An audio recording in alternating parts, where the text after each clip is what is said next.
Petrol और diesel की कीमतें मुसलसल 2 दिन तक बढ़ने के बाद इतवार के रोज रिकॉर्ड सतह पर मुस्तहकम रही। मारूफ oil marketing company Indian Oil Corporation के मुताबिक दिल्ली में पेट्रोल 96 रुपए 12 पैसे और डीजल 86 रुपए 98 पैसे फी लीटर पर मुस्तहकम रहा। दिल्ली में मई के महीने के दौरान पेट्रोल 3 रुपए 83 पैसे और डीजल 4 रुपए 42 पैसे फी लीटर महंगा हुआ था।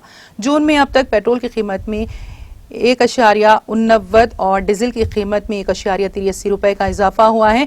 दीगर शहरों में भी पेट्रोल और डीजल की कीमतों में कोई तब्दीली नहीं हुई है। मुंबई में पेट्रोल की कीमत 102 रुपए 30 पैसे और डीजल की कीमत 94 रुपए 39 पैसे फी लीटर रही। चेन्नई में पेट्रोल 97 रुपए 43 पैसे और डीजल 91 रुपए 64 पैसे फी लीटर पर फरोख्त हुआ।